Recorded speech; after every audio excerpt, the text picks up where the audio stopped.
Whether you're a startup that can count your employees on one hand or a growing operation with hundreds of people, you depend on your team. Blue Cross Blue Shield of Michigan and Blue Care Network have more choices that fit the budgets of every business. Give your employees access to Michigan's largest network and the highest member satisfaction among commercial health plans in Michigan, according to J.D. Power. Tap the banner to see all the ways Blue Cross can bring more to your business. For J.D. Power 2018 award information, visit jdpower.com/awards. Blog Talk Radio.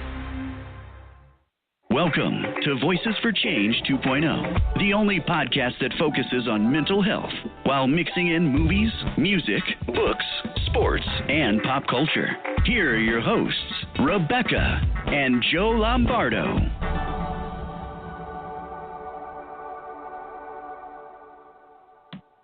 Hey, good morning, and welcome to Voices for Change 2.0. Hey there. That's it? That's it. Yeah, no, I'm kidding. No, good morning, guys. Thanks for tuning in today on this wonderful first Saturday of November. Can you believe it's November, babe? I can't. I'm stressing out big time. Yeah, she's already freaking because of the holidays being literally right around the corner. Mm-hmm. Christmas commercials on TV already. And whatnot. Yeah. Me, I'm kind of in my happy place right now because Thanksgiving is probably my favorite holiday, and we're getting our own traditions going with Thanksgiving. We have the last couple of years, and couldn't be happier about that. You know, we've kind of, as we've lost people in our lives due to passing or whatnot, we've really made the conscious effort to make the holidays our own. You know, which when it's just the two of you, when you don't have kids, it's a different dynamic, you know, because when you've got kids, you know, even when loved ones like parents and grandparents and stuff pass on, you can still focus on the kids and make it about them, and that kind of draws your focus.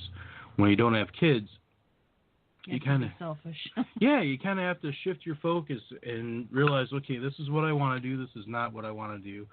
And like I said, just make it your own. And that's really an important thing for all of us, but especially those that suffer during the holiday season, you know. Suffer with depression, you mean? Yeah, depression, feelings of loss. If you've lost people, it's tougher as we get older.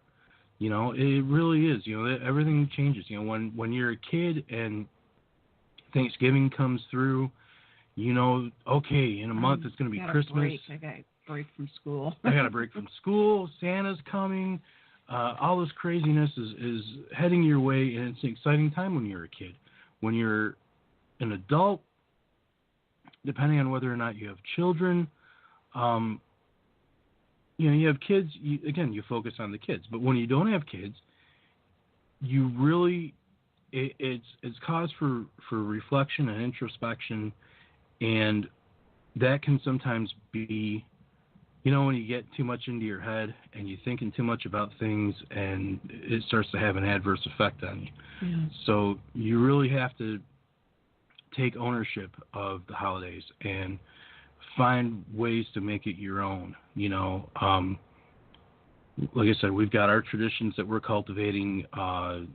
You know, there's so many different things you could do. You know, start getting together with friends and make it like Friendsgiving, you know, where you all get together to celebrate or go volunteer somewhere. That can be very rewarding. You know, different things like that. Whatever puts a little spin of happiness on your heart, that's what you should do. That's just my feeling on it. Yeah, definitely. And you know, I agree with you. I think that for me, though, that the holidays always were about my parents. Mm-hmm. You know, and it's much harder with both of them gone now. You know, after my mom passed, I made it. Excuse me. I made it all about my dad and what he would be happy with, and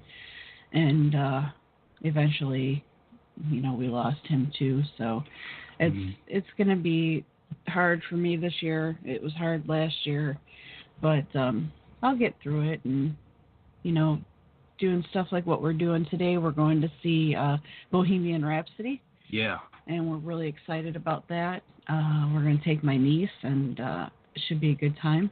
Hopefully her water won't break. Yeah, really. She's very, very pregnant. She's about to burst. So, you know, as long as she doesn't get it on the car, I'm happy.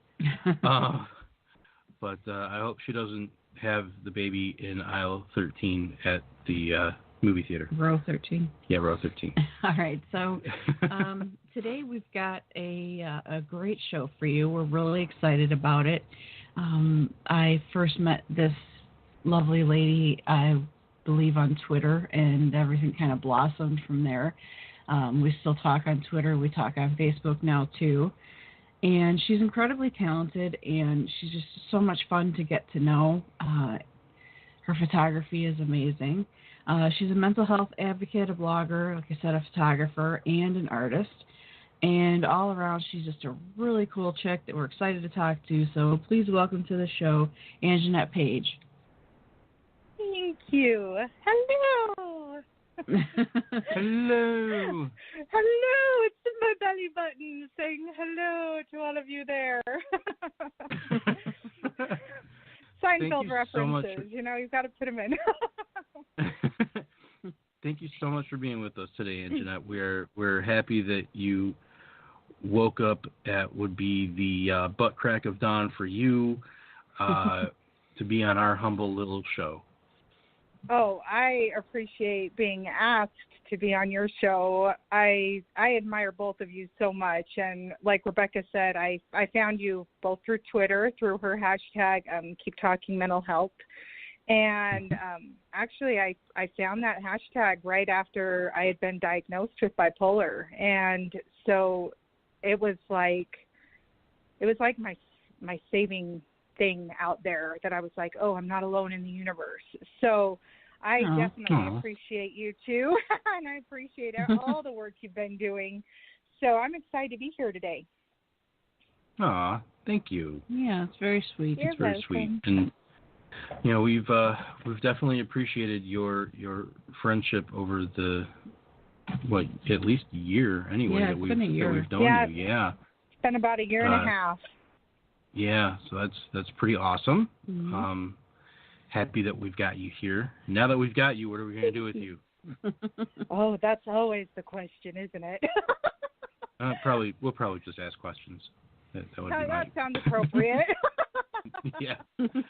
So that said, Miss Anginet, where does your mental health journey begin?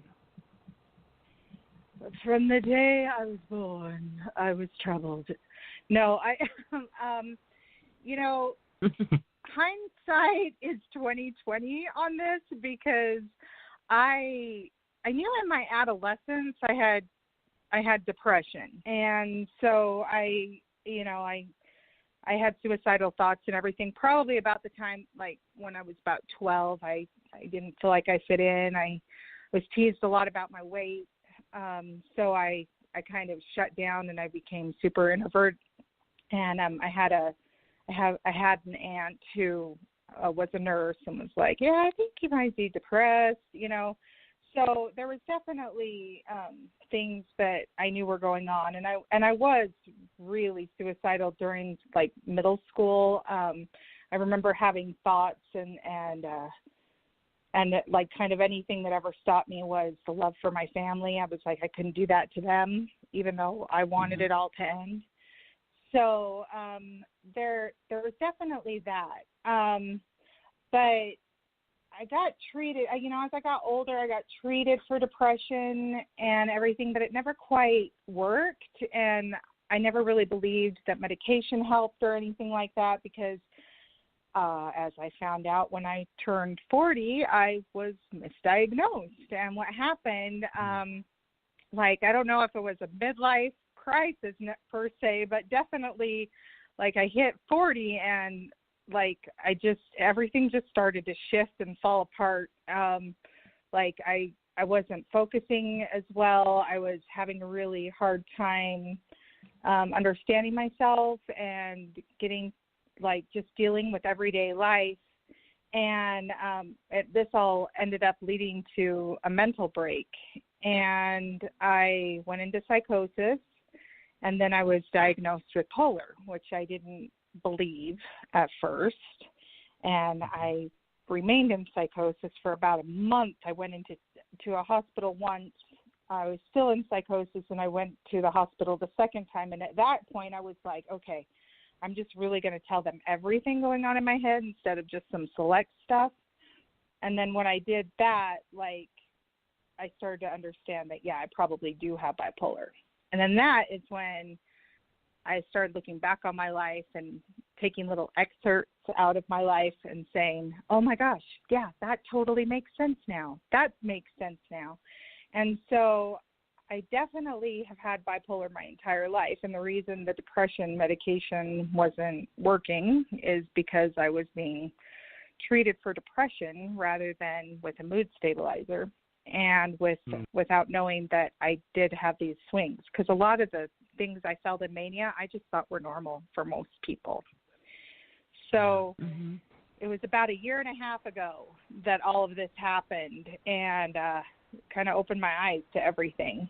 So I would say that is really where the start began, was when the psychosis led me to that breaking point. Wow. So you are bipolar 1 then? Yes, I am bipolar 1. Okay. And it's interesting because for my story, there were definitely it's interesting to me because I read the posts on Twitter, and I see like what everybody else has gone through, and I just I'm floored at what people have gone through and how little support they've had. And that has not been my experience. If anything, mine has been sort of the opposite, in the fact that once I was diagnosed with bipolar, so many of my friends and my colleagues and everything were like, oh yeah, that makes sense. And, we can understand this better now, and understand her better now. I think I lost a lot of friendships when I didn't know I had bipolar, because I didn't know how to explain what was going on. I would have mood shifts right in the middle of conversations, and people would think I was mad at them or whatever. And it's just interesting how it all kind of came about. And there was a spiritual component to me going into psychosis. I had lost my dog, like, you're psychic. And I'm like, oh, okay. I've heard that a bunch of times, but I didn't really believe it. And so I started taking psychic classes, and that was putting me right into the fire. Like, the second I was able to say, oh, it's okay to embrace these voices, and it's okay to embrace these feelings that I have, and these weird shifts in energy, and I put this label on it. I'm not saying I am psychic by any stretch of the imagination at this point, but at that moment, that's what I really thought was happening. And so when I started hearing these voices who I interpreted were God or spirits or my spirit husband or whoever it was that was coming in at the time, it just led me to have that psychosis, because I just detached from this reality completely. I was like, oh, I'm here to save the world. This is what I'm meant to do. And I just it just opened everything up. It opened Pandora's box. Wow. I didn't know that they did psychic classes. No, I didn't either. Oh, wow. Yeah. Interesting. Yeah. And it's interesting because, a lot of the classes, they say, hey, if you have bipolar, you shouldn't participate in this or whatever. And it's like, well, okay, but I didn't know that I had bipolar. Right. And I don't, and that just opens the floodgate for me. And it was interesting, too, because when I was doing the classes themselves, I started hearing things audibly. I never had that happen before. It was more like I just would sense things, or I was more intuitive about things. But then it was I just started hearing certain voices, and I started getting very clear messages about things. And there was odd component to it when I was in the hospital, I would listen to the other people around me that were also experiencing psychosis and talking to people and talking to spirits, or what they would consider spirits. And they would say things that I had said 2 days ago that I hadn't ever, I had never been with them. So, like, there's this part of me that I think will always wonder, like, do people with this disorder, are they just really close to whatever's going on the other side? But I deal but now I, like, try to deal in facts more than in, like, anything outside of facts, because I find when I do, then all of a sudden it's all triggered again. Yeah, you kind of have to know where the line is, and what. How am I trying to say it? When you can look at things that are principled in fact and reality, then you can latch onto that logically. And make better sense of what's going on. Yeah. And that's hard, when you got stuff swirling around in your head, it's, being able to separate what's real and fact from, what's perceived. That's tough for some people. Mm-hmm. It reality is. Sucks. Well, yeah. Reality bites. And I really at that point wanted to disconnect from reality. In fact, I have to even be careful when I meditate now too, that I'm just focusing on my body and I don't let my mind go to a place where it's like there's visuals or anything, because it will start going right back to the whole, well, this is where we're at. And I think a lot of people don't understand that about bipolar, and they don't understand the mania part of bipolar. I think, we talk a lot about stigma, and we talk a lot about trying to break stigma. And I think even within our own community, we still have quite a bit. And it's interesting because, I knew that I was suicidal when I was depressed, but I had no idea that you could be suicidal when you were manic, when you were feeling good. And a big part of my psychosis was I was told by these spirits that it was time for me to die. And I felt euphoric. I felt like I was like on cloud nine, that I was closer to God than I'd ever been before, that I understood the universe. Like, if you've seen Guardians of the Galaxy 2, when he's talking to his dad and like he like the whole universe kind of opens up in front of him and he's like, I see it now. That is exactly how I felt when I was manic. And I was like, I totally understand this. This is exactly, I know exactly all the workings of the universe, and I love everyone, and I can see that there's so much more beyond this reality. And so for me to disconnect and for me to think that it was time for me to die, that meant nothing to me, like for anybody around me. I was like, oh, my kids are safe, because in my mind they're like actually on a different planet anyway. Like, I totally disconnected, and I felt euphoric about it.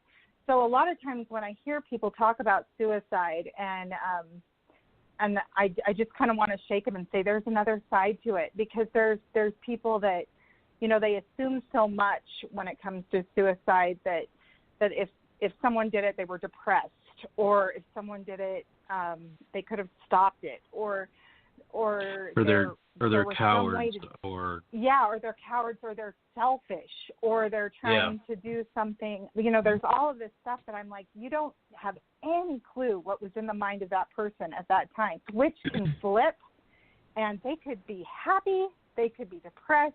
You have no way of knowing. But it's super important that we don't cast judgment on the person who has done it or the circumstances surrounding it, because I think a lot of people hold guilt when they've lost loved ones, and they think this is my fault. I could have prevented this. I could have stopped this if I had just seen the signs. There was no way that my family would have seeing, because I was acting super happy and you know, I mean, there was no way they could have known at all. Right. Yeah. It's funny that you mentioned that too, because you think of like last year when we lost Chester Bennington, and you see that video of him from a few days before, and he's at that party and he's happy and having a blast, and it's like you said, you know, it's something that nobody could have or would have seen coming, you know, and that's the one thing, is everybody makes assumptions as to what's going on in the mind of the person, and you can't, you know, you can't push what you're thinking into their head. Right. You know, you don't know where they're at. Of knowing.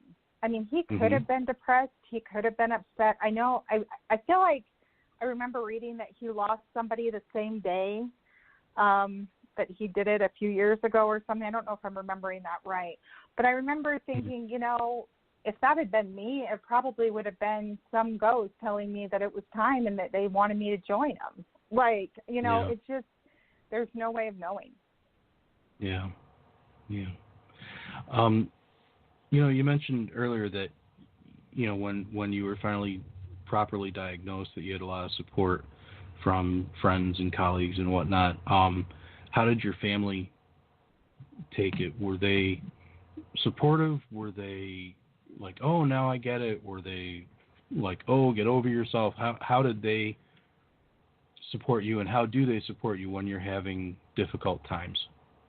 Well, I'll break this down a little bit, because I have my immediate family who I'd consider, you know, my spouse and my kids, and then I have my extended family who I'd consider my parents and everything like that. So my husband and my kids actually had to go through a whole lot, because they saw the mental break. Mm-hmm. You're still there, right? Yeah. Okay. Oh yeah. We're here. Yep, we're still here. So sorry. So they actually saw me like passing out, and they saw me like talking to walls, and they saw all of this hard thing. And then I said terrible things, like when I was, and I know I did, like when I was in psychosis and I was in the hospital, like I said just horrible things to my husband, and just because I just was like, because I was coming down, and I was, you know, being medicated at this point, and I'm like, none of these people are real. I don't believe any of them are real. So it was really hard, like while I was in the hospital, and probably within the first few months of me getting back and getting on medication and everything, I had a lot of anger that was going on, but they still were very supportive. They were like, we'll be here for you. We're going to help you. You know, they were dealing with their own problems with it as well. But somehow they managed to forgive me for anything I had done wrong or had said. And they kept telling me, they're like, we know that wasn't you. We know that isn't the normal you. And so that really, you know, helped. It took me some time to recover from everything, but that was very helpful. Now, my parents, they're very supportive too. They were actually very helpful, but theirs comes with a little twist on it. I was raised Mormon, and I left the church, and so they when they heard about me going into the hospital and everything, they very much were under the impression that like I actually had something wrong with my head, that like maybe because they're like, why would have none of this happened before she was 40? You know, like why is this just showing now?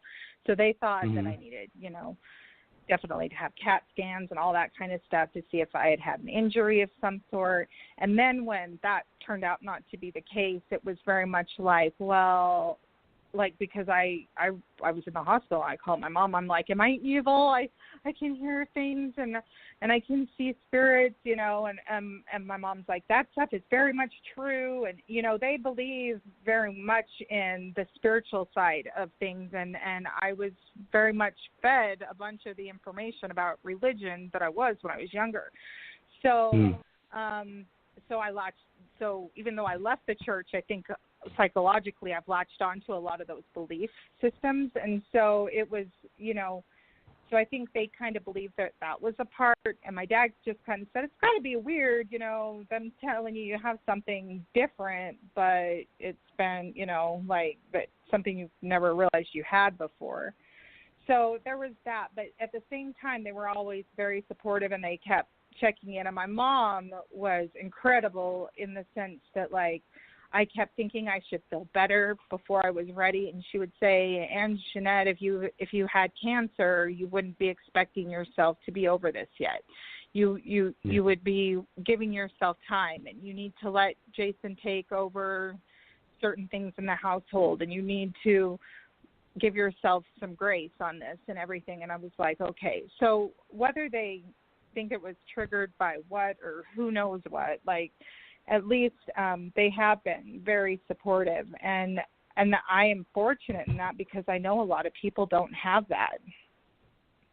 Yeah, and that's great that, you know, they were supportive that way, and I understand the religion thing coming into it a bit.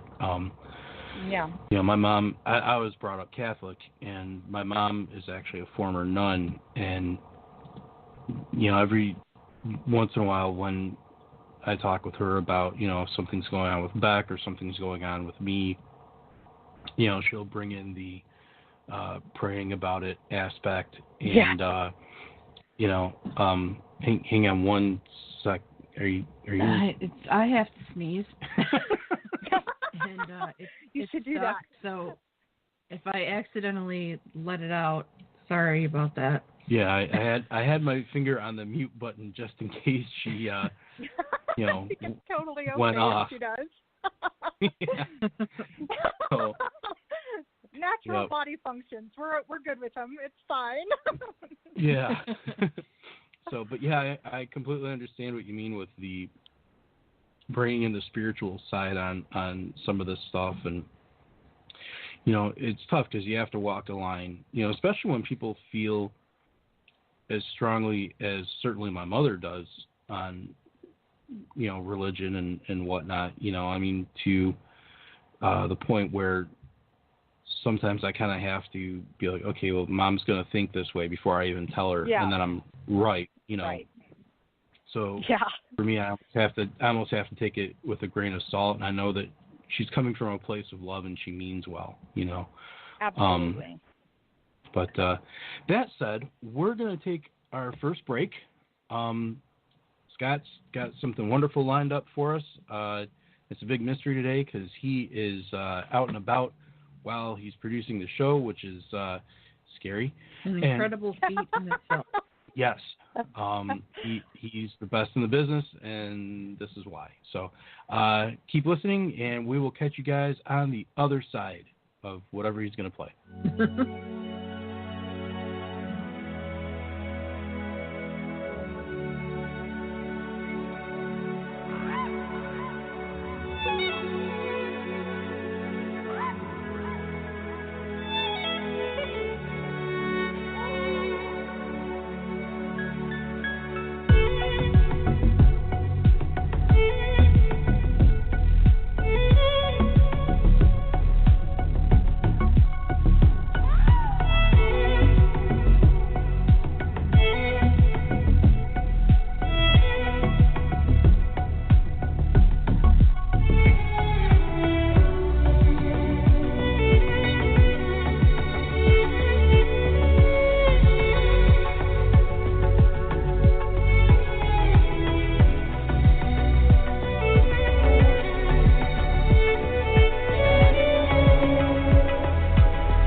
Hey, welcome back to Voices for Change 2.0. I'm Joe. She's Rebecca. And if you're just tuning in, we're talking to a very groovy chick. We are talking with the wonderful, the delightful Anginet Page. Hello, lady. Oh, hello. Thank you. Such fabulous introductions. I did go to broadcasting school many years ago. The song was pretty cool, though. It was very Celtic, wasn't it? Yeah, it was very very peaceful. Yeah. So. Indeed. All right. So, down to brass tacks. Hi. Hi there. Tell us about your new blog, if you would, please. The Bipolar Puppet. Yes. Oh, the Bipolar Puppet. Okay, so this actually started to form, part of this began to form before I actually was diagnosed with bipolar. I was depressed, and by the way, I'm a huge Muppet fan. Like, I love the Muppets, and I'm obsessed. Like, I have a whole Muppet sleeve of tattoos, and like, puppets have just always been my jam. So okay. I know. I'm a 40-year-old child. So or am I? Well, I was like depressed, and I was actually like, when I was younger, I thought I was going to be a famous singer because I just had this opera singing voice, and I really love to perform, and I love to sing, and I love to act, and I thought that was my calling in life. And so I think part of my depression when I was around that 40 mark was that I was like, oh, I've given up on my dreams. I'm not singing. I'm not acting. I'm not doing any of these things. But I'm so anxious to be in front of crowds now, and I'm so anxious to let people see me because I'm overweight, and I had a bunch of long list of reasons why I didn't want people to see me. And then I was watching this blog on YouTube, and they're like, you can be a puppeteer. And I was like, oh, I could do that. I love puppets. And so I started getting all of these puppets commissioned with this concept that I was going to have this YouTube puppet show that I wasn't actually going to show anyone who I was, and nobody was actually going to know it was me, and I could express myself and all of these crazy feelings I had, and then like changed as I started to once I got diagnosed with the bipolar. And it was so funny because beforehand I started creating all these puppets so they'd have different aspects of my personality. I'm like, okay, so this one's the slut, and this one's the psychic, and this one's the fangirl, and I put them all into these little puppet categories. And then once I was diagnosed with bipolar, I was like, oh, okay, that makes sense. I do have all these sides to me, and they all want to come out, and they all have something they have to say, and they argue with each other, and they have like their own little entities. So when I went into psychosis, like, actually I was seeing the puppets in the psychosis, and I kid you not that like some of our political leaders were turned into puppets in my psychosis. Like, I literally saw them as puppets. And I was like, okay, I have all of these things that I want to do in these puppets, and like the puppet show kept like being a big component to my psychosis on how I was supposed to talk through these puppets. But then at the same time, I felt like a puppet because I had like these spirits telling me what to do, and I was going places, and during my psychosis, I actually went missing for 3 days because they said, you're going to die. You need to leave the house. I abandoned my car. I threw my keys out the window.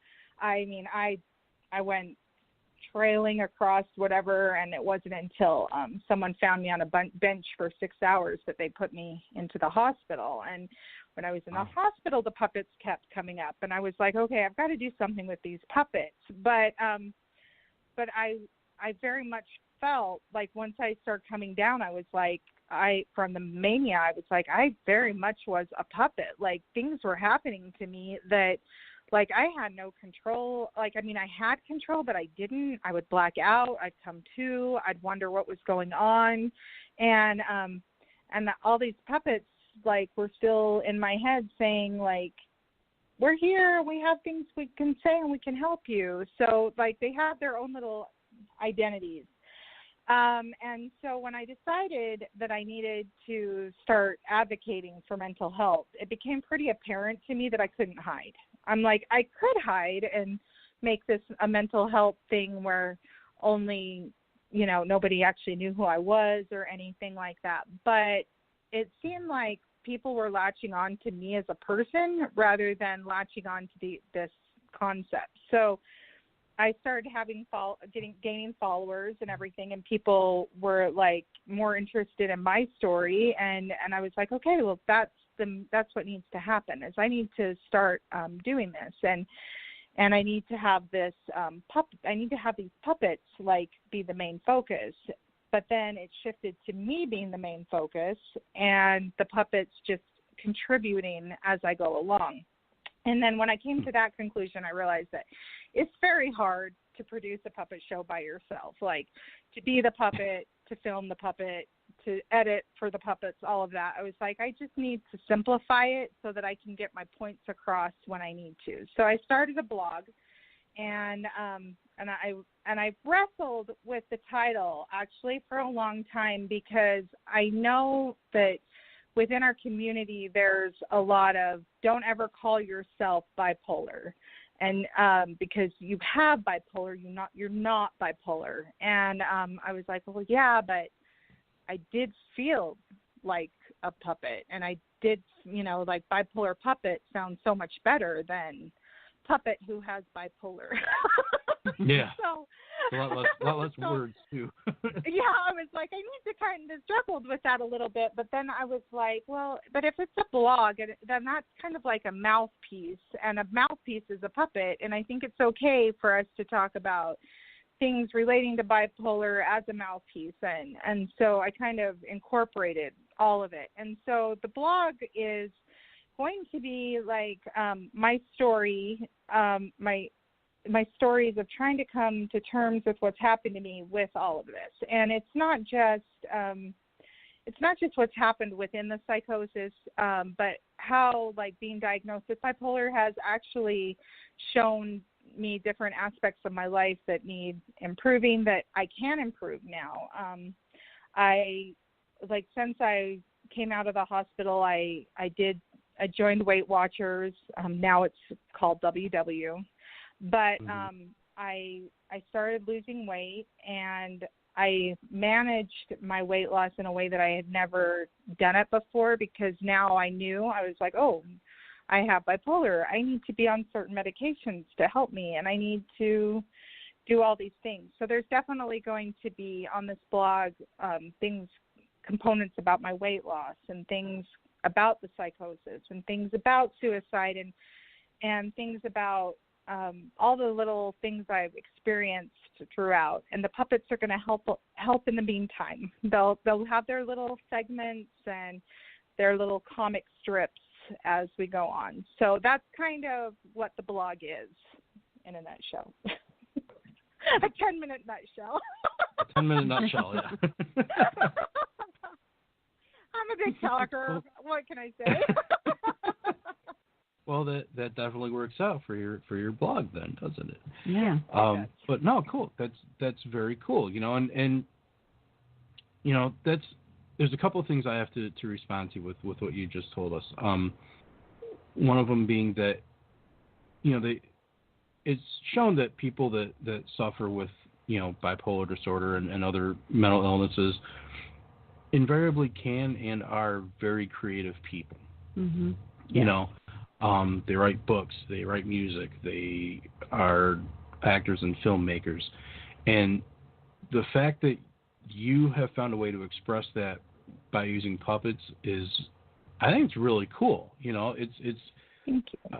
You know, it's awesome that, you know, you're like, okay, this is going to represent this part of my personality, and this is this part of my personality, and this one's this part of my personality, and giving voice to what's going on in your head, you know, and that's that's important, you know, because if you keep that stuff in and it's swimming all around in there, and you don't have any way of getting it out, your head explodes, you know. Absolutely. So, not literally, but and then the other thing I wanted to say too was when you talked about, excuse me, how at 40, it kind of hit you on the not being an actor and a singer and all that stuff, like life had passed you by, like something had passed you by. Right.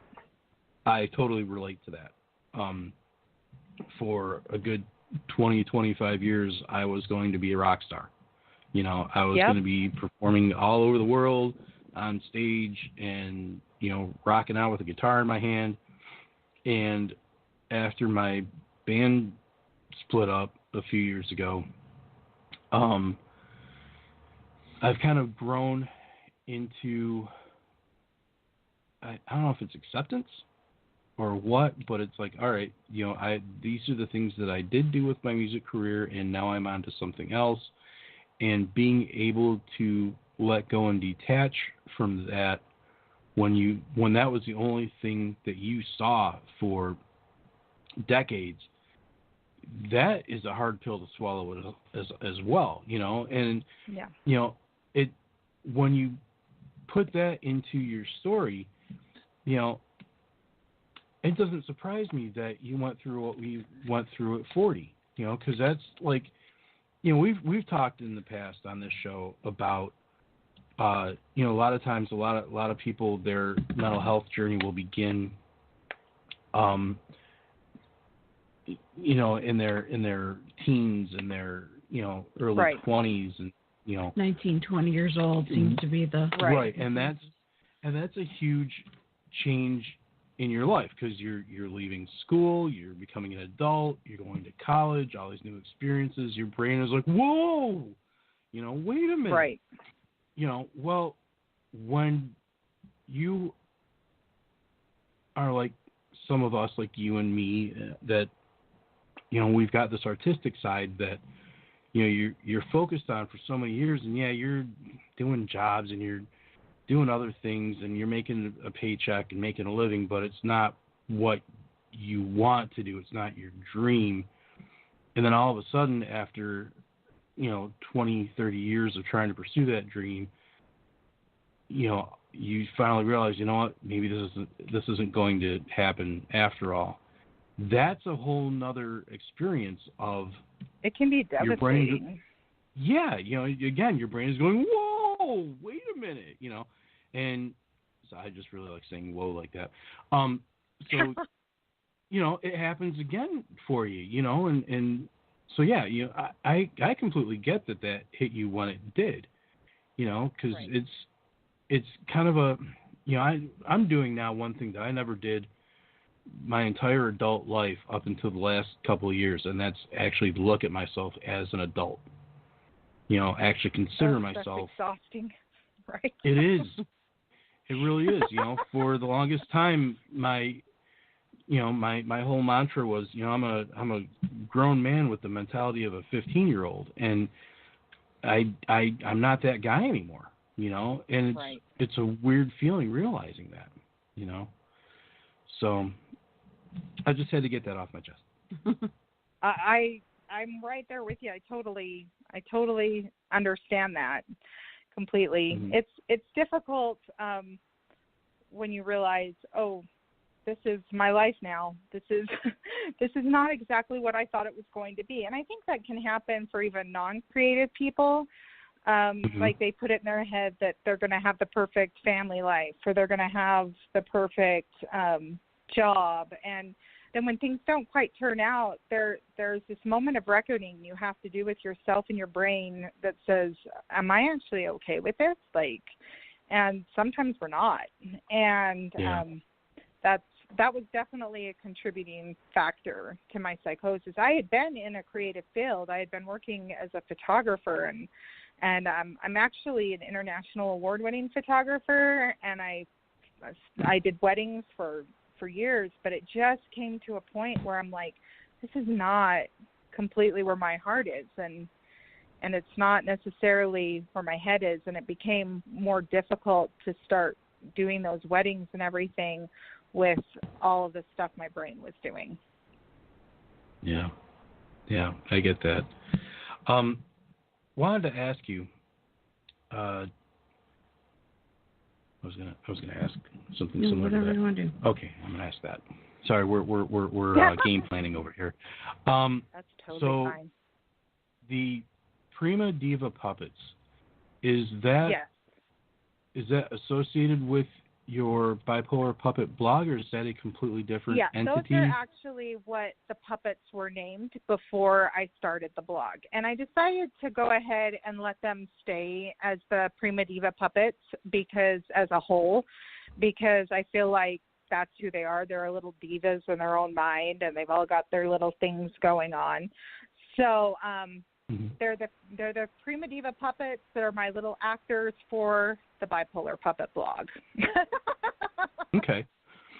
So are you doing anything separate with them, or it's all just with your blog then? At this point, I'm going to focus in on the blog, and then there will be YouTube as I'm actually posting, because I've got some songs recorded for them, but I haven't got them filmed quite yet. Because I want them to associate with what I'm talking about with the blog at the time. So once they do, they'll have their little YouTube channel. So, so they'll be there, but it's all supposed to cross promote with the Bipolar Puppet. Oh, okay, cool, very cool. Yeah. So we were talking about stigma a little bit earlier. Have you ever had to deal with that? Have you experienced it in your life? Like, as far as stigma goes, I feel like we all have to experience it at some point, but I'm drawing a blank, like, on anything specific. Other than I do feel like with my own personal story, there's stigma where people are like, oh, like, I hate to bring up the religion thing again, but I'm going to. So there's so many people that I'm surrounded with on both sides of my family that are religious that I get a lot of, well, maybe you're not being true to like God, and maybe none of this would be happening if you were like going to church and you were obeying the 10 Commandments. Right. or whatever the case may be. Like, there's definitely this stigma, and I've definitely had people, ironically enough, not necessarily in my family, but I have had people like come at me with, their very Christian code and saying, this is what you should believe, and this is how you should follow, and this is what you need to do. But what they don't understand is, like, when I tap into that, like, I go somewhere else and I disconnect from this reality. So it's important for me not to participate exactly the way they think I should. So I think there is some stigma there is that I deal with on the religious flip side of things with the bipolar. And I think that, like, there's been some stigma regarding the suicide stuff, which we talk about, where I feel like a lot of people just think suicide's one way and they don't understand it can be multiple ways. And and then I think that there's a lot of stigma surrounding oh boy, how dark can we get here? No, like hypersexuality with a bipolar person. I'm like, not to, hijack your podcast here, but hypersexuality has a lot of stigma attached to it that's confusing for a lot of people and what that means. And that is one of the symptoms that I definitely have, especially when I'm cycling between mania and depression. Okay. Yeah, it's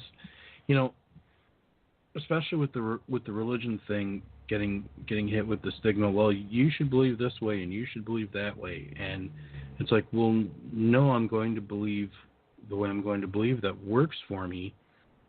Right. Because who are you to make the rules? You know what I mean? Right. And it's just that stuff drives me completely up a wall. I could go into a whole hour-long diatribe about all that stuff, but I won't because my beautiful wife will slap me. So I will avoid that. Oh yeah. She gets angry when I get uber political. That's really, really painting me in a lovely. I'm sorry. No, just it's. I get. Well, I think what it comes down to is we all just need to respect each other. And exactly. I don't care what someone else believes. When I have an issue is when they start forcing that on me or other people.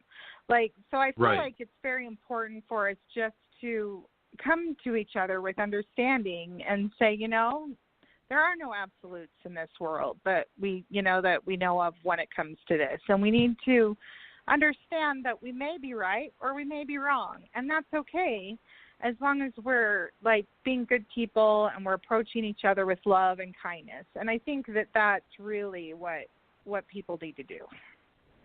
That's actually for me anyway, that's the bare bones bit of being a Christian, is approaching everybody with love and acceptance, regardless of who they are, what their background is, what color they are, what sex they are, what anything, what they how they gender associate, all that stuff. It's are you a good person? Yeah, you're a good person. Yeah. Okay, well, hi, welcome into my life. You have to kind of grow up and realize that it takes some time, to sort of, let people be what they need to be and not worry about how it affects you. Yeah. It's come to a point with me where, I'm thinking of something that I want to tweet or post on Facebook or something, and now it occurs to me, well, hey, this is probably going to cause, so and so to think this way, and maybe I'll get a comment back and I won't like it, and I'll want to respond to it, and it's going to blow up and turn into some kind of a argument or something. Right. Nobody cares. Yeah. Move on. Just, go do something else. So, and, even as far back as 42, I'm 45 now, as far back as 42, I, would engage in these stupid online arguments with people because they didn't believe the same way that I believed. And, it's come down to where I really had to learn how to, let it go. Yeah, pretty much just let it go and say, well, that's how they feel. That's like when you're talking about people saying, well, I have bipolar, I'm not bipolar, things like that. I just don't think that's really all that important. Yeah. To distinguish that for each individual person. If you're going to say it this way, say it this way, as long as you're not outright offending people. Right. And as long as it's true to who you are. I think that's important. Just be true to you. Make sure that you're not hurting others, intentionally. Right. Right. Yeah. Unfortunately, that's no bueno. There's no way to. Yeah. So, we are getting down to the wire here. Yeah. Hey, you took my words. I was literally going to say down to the wire. Anginet, where can people find you on social media? Well, they can find me under my name, Anginet, Anginet. Nobody will remember how to spell that or remember what it is. So they can also find me under Bipolar Puppet and then connect to Anginet. I have my website, which is anginet.com, but you can also connect to the blog on the website by just doing Bipolar Puppet, because I just think that's a lot easier for people to remember. Yeah. Okay. Well, not that Anginet is a difficult name. No, it's not a difficult name. It's just spelled, it's hard to know how to spell it and stuff. So, but once they find me, they typically, Okay. So, but I am on Instagram, I'm on Facebook, I'm on Twitter, and sometimes I'm on Snapchat, but not very often. Okay. I won't even tell you my experience. I should just tell you anyway. I was on. You have to now. I was on Snapchat for literally 2 minutes and 35 seconds, and I got an obscene photo immediately from a guy, and that was it. Yeah. I was done with that. You're like, I'm done out. now. Yep. Thank you. I needed to see that today. I am out. That was rough. Oh, yeah. God, it was and rough. I've never even bothered with Snapchat just for that reason. Yeah. So, well, I don't think you're going to get it. No, I'm not going to get. Well, you never know. I might. You never know. And I don't need to see that either. But, all right. Well, hang on the line there, Anginet, and we are going to wrap up the show. I got to tell Scott because he can't hear us. So, you talk and I'm going to type, babe. Okay. Well, we're really grateful to you for getting up early in your neck of the woods and appearing on the show with us today. It's been really great talking to you. I feel like I know you even better now, so, we're really grateful. So thank you so much. Oh, I appreciate it. You guys are awesome. And we will definitely see you around the interwebs for sure. And there he is. Bye, everybody. There it is.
Whether you're a startup that can count your employees on one hand or a growing operation with hundreds of people, you depend on your team. Blue Cross Blue Shield of Michigan and Blue Care Network have more choices that fit the budgets of every business. Give your employees access to Michigan's largest network and the highest member satisfaction among commercial health plans in Michigan, according to J.D. Power. Tap the banner to see all the ways Blue Cross can bring more to your business. For J.D. Power 2018 award information, visit jdpower.com/awards. You're invited to be more for your community, for your family, and for your future. Live the life you want to lead. Be more with an education from Baker College. Text Baker to 474747 to learn how.